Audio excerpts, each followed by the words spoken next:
you said that the majority of people, they believe we should not separate or segregate religion and life, and they mean by life the political activities. And what was the second bit again?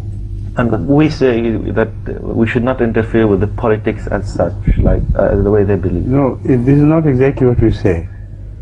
I'll explain, although I have explained it many times before.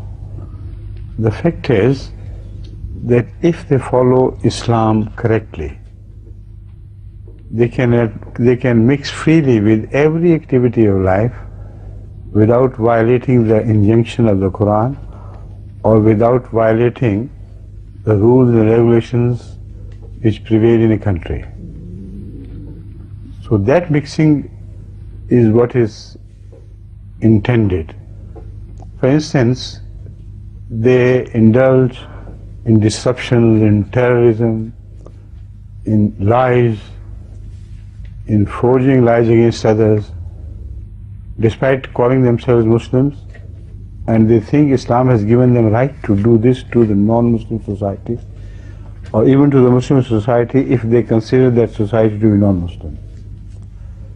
All their practices are un-Islamic, and they call it mixing Islam in every activity of life. They stand witness to the fact that they are liars. If they had followed the Quran, then their participation in the politics will be based on absolute justice, on honesty, on fair play. As the Holy Quran says, that whenever you vote, vote with honesty, not to a party, not to a religious person or irreligious person. Just vote for the sake of someone who can discharge his right of amana, his trust to the people. And there neither Islam is mentioned, nor Hinduism, nor any other ism. Every human being can practice this Islam. It's not essential that it has to be a Muslim who can practice Islam. So Islam is universal. It does not interfere with life.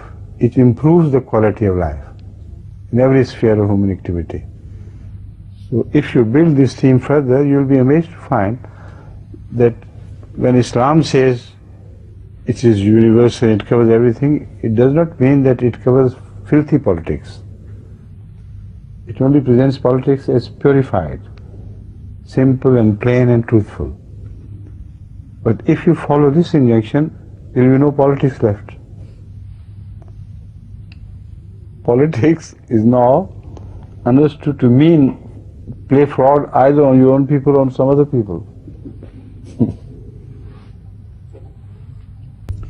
Did you mention terrorism? Yes, in the beginning, it happened. A little bit, but I want to enlarge upon this factor. Islam does not permit anyone to take the law of the land in his own hand. Categorically rejects this possibility.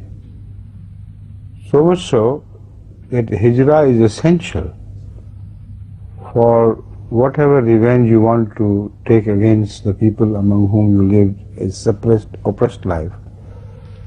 You must go out of the country. You must not interfere with the law of the place or the country who have transgressed against you. You must leave it first, go outside the territory, and then you can take your revenge, but again, according to the dictates of justice, no transgression should be made. Now this is the history of Islam during the period of Hazrat Muhammad Rasulullah. Did he not understand what Islam meant when it is said that Islam covers every sphere of life? Islam does not give right to any individual or any group to violate the law of the land. They can live there according to the law or leave the country altogether. But these people are so stupid and so cruel in their behavior that to relate them to Islam or Islamic injunctions is the folly of the utmost folly. I give the example of Algeria, your country. Sinima? Partially it is your country.